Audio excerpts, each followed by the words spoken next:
Welcome back to the shit of Final Fantasy VII Remake. And no, I'm not saying it as if this Because we're chapter is still in the horrible or sewers. anything. But yeah. Yeah. Beneath the slums, a labyrinth-themed sewer system twists through Midgar, collecting the city's refuse and runoff. Also, you can expect to see some parts of the compilation scattered around the sewers. Because from what I understand, some of the iterations of the compilation get a different reception from others. I can tell you Yes. this, it's not too much of a comparison because in terms of actual gameplay, there's not too much of a comparison because the selection is limited. But I can tell you this, at least for me personally, story-wise, I think the better one is Dirge of Cerberus. Gameplay-wise is Crisis Core, but that's not saying much, unfortunately. It's weird. Isn't like the general consensus that people don't really like Dirge of Cerberus as a whole? Well, okay. Honestly, in terms of story, I prefer it much more for a lot of different reasons. Prior to all, it actually moves the story forward without having to latch onto Sephiroth.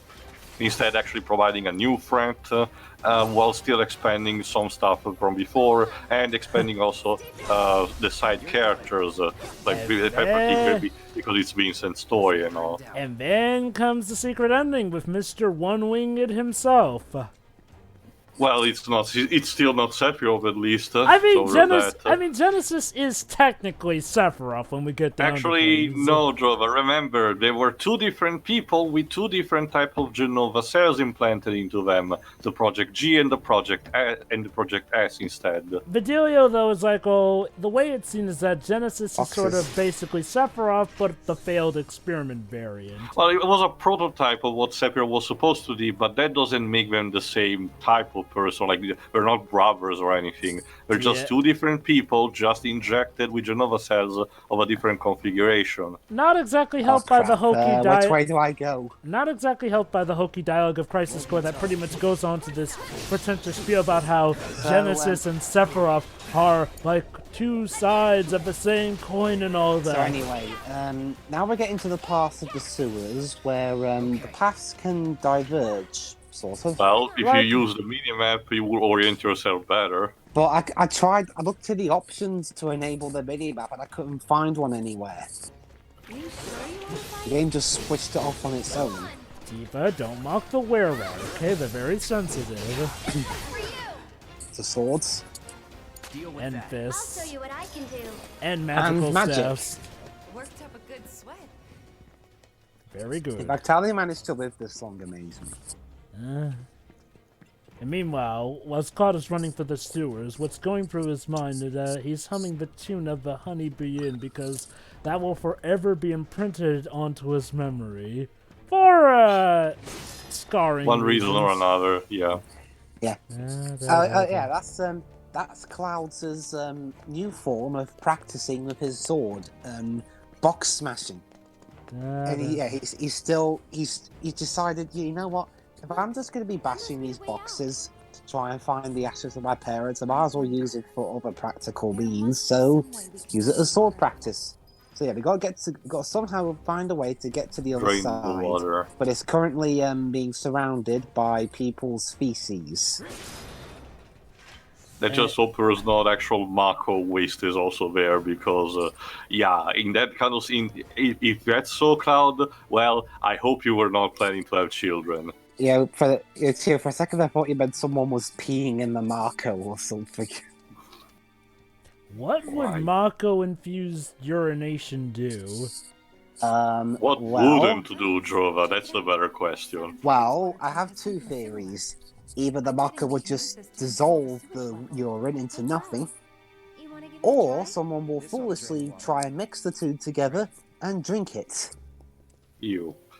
Anyway, let's see if the generator does something. And Bonk. No luck? Must be busted. A red light indicates a blockage, apparently. I'm impressed Tifa can read small print. Sounds about right. She has good I remember eyesight. having to do this at the bar before. All right. I'll. Aerith, you mind giving me a hand? No, Okay, you see, random. you see, we've been playing as you for too much, Cloud. So for once, we're going to have someone else be the Girl controllable time, character. Cloud, stay put. We'll be back soon. So yeah, for this bit, you control Aerith while you're making your way over to the And Cloud is grounded in the control room. to the Fine. while you make your way over to the generator. All right, here's what you do. Aerith is going to pump the see that red meter there on the meter. Yes. Mm-hmm. The red part is where you can land the needle. Where you can. Oh no, sorry, it's You Tifa have the to one. land the Oh my needle. god, it's the Steam minigame from Brave Fencer Musashi. So Aerith's opening up the valve. Tifa's doing all the pumping to expand the red indicator, the target range where you land the needle in to ensure it safely goes up. And then when you let go, you just have to push down the L button to try and get it to land there. But unfortunately, You need to find a. So I don't blame you for this one, Dwibs. You actually need to find a good rhythm in order to perfect the timing on which you find it goes by really fast. It doesn't help also that, unlike with the press all lever in the right combination at the same time in Sector 5, for this one, I guess easy mode amplifies the red zone. But at least for standard mode, the red zone is already scarce, but later attempts, for attempts number 2 and 3, decreases its length even more. I don't know, too. I've played this minigame in all difficulties, and it feels the same to me. No, what changes instead is how big the red section is. He's right, actually. He's right, yes, actually. I can tell you in standard mode, I failed a couple of times. Oh, I just made it. But I couldn't get the red zone to be as big as Dwibs has shown for the first attempt. All right, Dwibs. One more and you've got it. Smoke. Steam them if you got them. Get it right. Oh. Once again, thankfully you don't have to restart the whole thing from the beginning, so don't worry about that. Alright, let's pump it some more. But yeah, this reminds me a lot of the Steam minigame. Now, it's not exactly the same as the Steam minigame from Brave Fencer Musashi, but just like it, you have to land it within a red outline. Wonderful. So there we are. Aerith proving that she has decent reaction times, and Tifa proving that, according to that TB trope, muscles are meaningless. What? Because, I imagine doing that pumping thing isn't easy. Yeah, I'd say Tifa's got enough of structure for it. And she went Airface also to pull the lever. Cloud has been completely useless for this. So Cloud, well how does it feel to be... It's like, whatever. Yeah, I helped. I kept watch, okay? Kept watch for what? In case the spiders came and crawled up. Or like the Sagis. Hey. Anyone who's played Resident Evil 2 can tell you that spiders love to hang out in sewers. I thought there was a giant crocodile. Yes, that too. Okay, so, yeah. Oh, I wanted to pull the machine. Oh, snap. Use a target practice for you to, crank on. I wonder if these were created by the mutations in the sewer. Alright, well, let's see. Fire. That's what I'll work on my ATB. Well, in-universe, even the original tells Jova that in-universe, Mako poisoning is what has made other creatures to mutate into the monsters that you see all around. The more robotic ones are, of course, the creation of Shinra, like Tank Ceratop in Gongaga. Seriously, considering how these first part handles, how particular monsters have been retooled as bosses, I'm betting everything that Tank Ceratop is gonna be a boss. And Tifa's poison materia has been leveled up. Okay. So it's not too much of a stretch that even some of the more organic monsters like Sagin are indeed something that is being mutated. In that case, I love how it has managed to mutate aquatic life down here into bipedal creatures who are smart enough to wield spears and all that. Not only that, they're able to cast magic. The Sagins here are much more deadlier because they love to spam the casting of the frog spell. meaning that your characters being turned into frogs means that they're more vulnerable and deal pitiful damage. Oh yes, that's right. And if your character gets turned into a frog, let's just say that character has special characteristics that you. Yeah, I know think you did which mention frog in one is of the which. previous parts. Basically, if Cloud gets turned into a frog, he'll get turned into a frog with quite the spiky do. I forget what happens if Air for Tifa get turned into frogs, what they look like. Aerith still has a ribbon. Oh no, actually, it was one of my friends who said it. Okay, Cloud still has like the hairdo and keeps, I think, like a toy version of a Buster Sword. Tifa, I think, has like either the gloves or the boots and the black hair. I think Aerith has a ribbon, and Barrett doesn't have the gun arm, the miniaturized gun arm, but I think it keeps the shades or something. Actually, I haven't experimented on all of them. I wonder, has anyone seen what happens if Red 13 gets turned into a frog? I don't think it's possible at this moment, because Yeah, it's a good job. at the stage it comes in, Jova, the only way to actually being turned into a frog is to use a particular accessory, which forces you to be turned into a frog. So since R13 is only peepable, you can't trigger that. It's a good job there isn't a character that already is a frog, because how do you turn a frog? Well, this is not... well, there's the thing, Dwibs, the game that has it, the Chrono Trigger, doesn't really have a frog-like status spell. Basically, folks, for context, normally you would not be able to play as Red 13 for the majority of this game. However, if you mod your save files, you actually can get him to be playable. Oh, snap. Alright, who wants a piece? Yeah, this was actually shown in one of the trailers, at least part of it. Get going. No. Okay. This has been such It's a good thing that... it's a good thing in a sense that no one is actually going to do maintenance under the sewers, because they'll probably be dead at this point. And there we are. There's one of the screenshots that we were seeing a lot during the promotion. Well, it was also of the game. an actual scene from one of the trailers too, Dwibs. Yeah, I'm pretty sure they couldn't understand you, Cloud. I told you to back off. Actually, how much you want to bet they actually can understand? They just don't care. We just don't care. No, stairs are one weakness! Who do you think you are, the Seriously. Daleks? Seriously, the Sagins can't climb?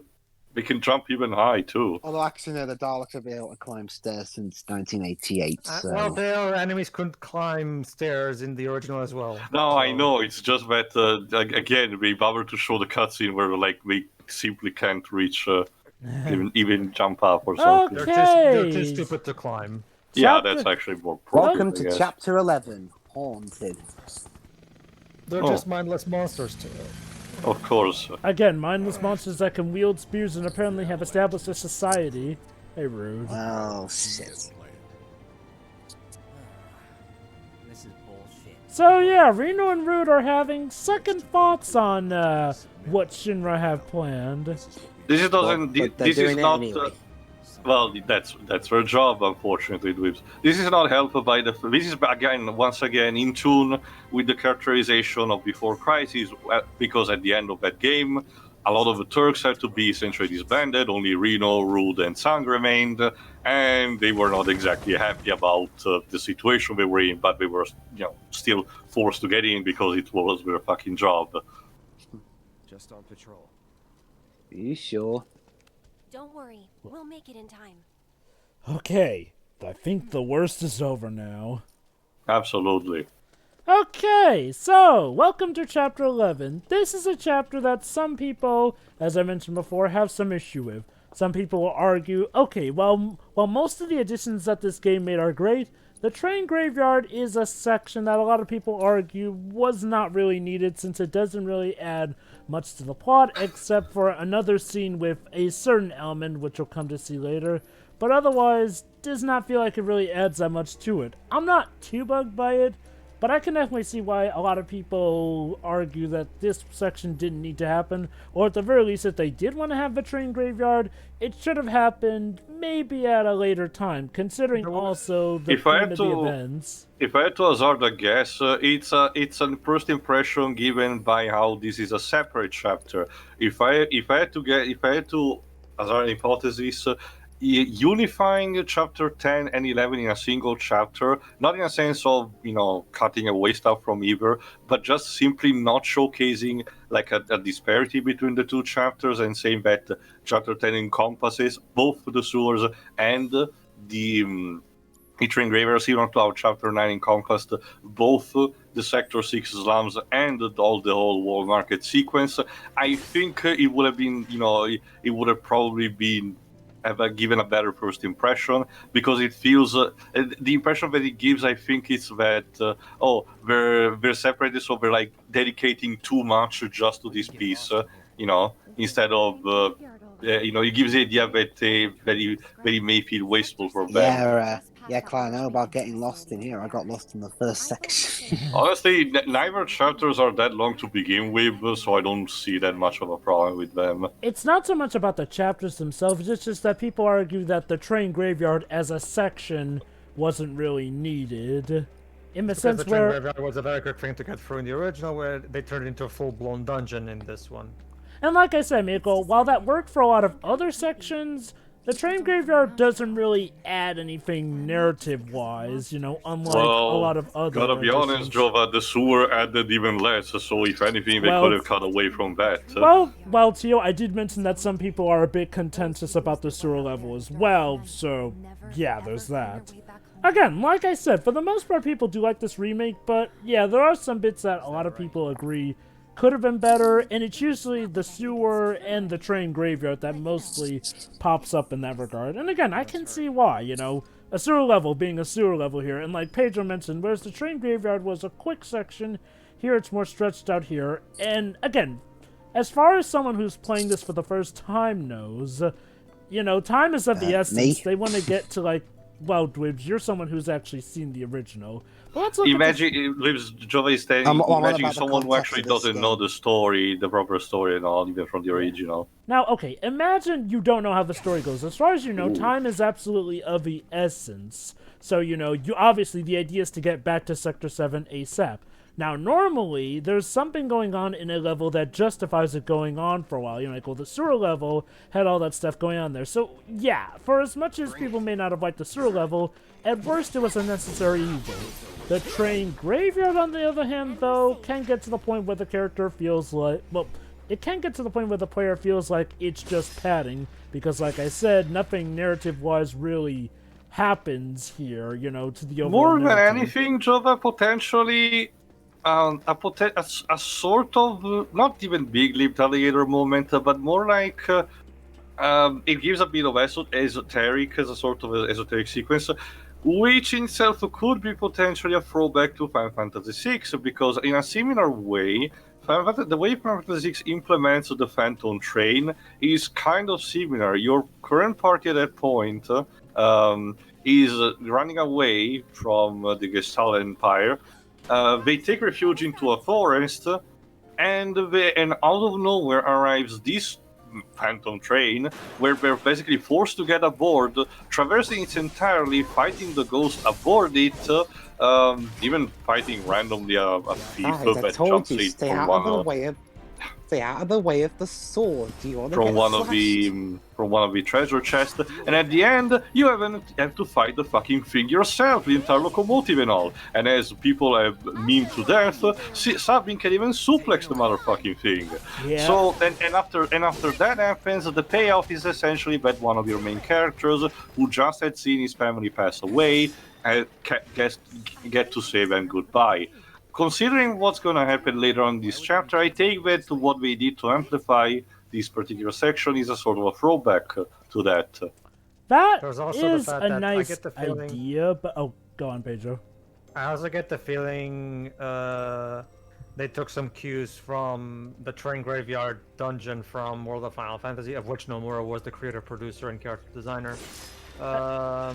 Where the way this dungeon works very much like the train graveyard in World of Final Fantasy, where you have to move the trains around to get by, Didn't Nomura design the bigger ones? There's also ghosts in that version of the train graveyard as well. So I get the feeling Nomura probably... Well, even in the original, you did move the locomotives to clear the pathway. Yeah, there wasn't a Nomura full-blown dungeon like in both these games. Go ahead, Dwibs.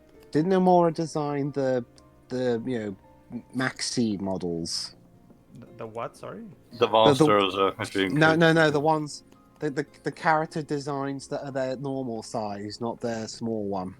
Yeah. Nomura designed the normal size characters, and they got somebody else to design the chibi versions. Yes. I think what you guys bring up is a good point, though. I think maybe the main reason some people may have a bit of an issue with this stage is like, well, it feels like a stage that is put together very well. Like, you feel like something very big and important is going to happen, but it never really happens, per se. I actually like it as a self-contained little heartwarming ghost story. I like that too, but I guess I think one thing that could have helped it is maybe if it were placed somewhere else in the narrative as opposed to, when time is of the essence with the Sector 7 plate. That's my fear as to why some people have a lot of, mixed feelings about this particular dungeon. It also serves as some foreshadowing because, yes, as we're gonna see in a moment, Aerith seems to be the one who seems to mostly understand exactly what's going on here because, unlike the Cloud and Tifa, she's actually in touch with how the planet works and all that shit. This is something that's actually... It also some foreshadowing for what happens in later on in the story overall and in the end of this game. This is actually quite an interesting change for her. Like, okay, as you recall, in the original, it felt more like she was more aloof about her being as a Cetra. Like, we even had scenes where she denies flat out being a Cetra. Like, well, to the point where it was like gradually as time went in the campaign, she started to become more closed off on the rest of the party and actually started acting more in tune with the Earth here and there. So, it was something that was more transitional. Whereas here, now, here's where the changes are interesting. In the remake, we see now from the get-go that Aerith is a lot more in tune with the Earth and seems a lot more down-to-earth about herself being a Cetra. She may deny it, sure, but she seems a lot more like she's embraced it in secret. So I noticed that too, and without spoiling, considering what happens to the end, the general idea that is given, not exactly from the get-go, but potentially, is that Aerith this time knows something that the other characters, and to an extension the player, does not. Without spoiling again, what it may means, I don't think we know completely yet, so it will be reserved for a later part. But I get the feeling that this is a particular, minor subtle change that's just a seed that's been planted for later parts. One that I do not mind you, but is quite interesting. It does, however, tie into my theory that... Aerith, stay back from that sword. Yeah, the last thing we need is to stab you on it. Oh. That would be awful. What is that? Yeah, but, hey, at least the fans... I actually like that. It'd be I am accurate to the afraid of original game, logos. so the fans wouldn't complain. I actually like that because it enhances the contrast between the fact that she's completely not what you would assume she is at first sight. Guys? It says if you're already Come here... on! It says if you made it this far, you're already dead. Wrong video game Yeah, franchise. but if you're already dead, you come back alive. Fighting? Totally. AKA Overbowl can. Come. Uwe Boll hired a lot of shitty writers. Come into the dark alley and ignore the bloody knife. Wait. Right? Cloud can smash. I actually don't boxes, but remember can't- if he wait, wrote hang on, things wait. himself or not. But hang on, wait a minute. Cloud can Ooh. break boxes, but not barrels. What the hell? Let's just say I saved the barrel breaking for the Olympus Coliseum. Well, what do you think? There's It's a trap. definitely ghosts. I'm game. But It'll be fine. We've got a bodyguard, don't forget. Well, This is not the time. Ghosts aren't my thing. Yeah, Cloud don't do ghosts. Nope. Well, on second thought, maybe I could. Letting me go then? You can all we're go not gonna let together. you go. Being Cloud is Yeah. suffering. Like Yeah. link arms and go together. And so I thought to end on this part, let's end on this lovely image of Cloud Carl being caught in Yeah, between like, a rock fuck and a my Cloud hard and life. his place. bitches. Well, Although you know, I'm not sure which one's You the said rock it, and not which me. one's. Although to be honest, I'm not sure which one's the rock and which one's the hard I'm place. just gonna say it. Zack must be ever so proud of his living legacy. I guess. Alright. And anyway, we'll join you for the next part when Cloud finally gets over being stuck in between like I said, a rock and a hard place, Well, it and could be and worse. It could be worse. going to investigate the strange anomaly in the warehouse. Could have been worse. Alright. He could have been stuck in marshmallow hell. What? But Joe, that will still mean he's stuck in Tifa then. See ya. Uh, See ya. See ya. Yeah.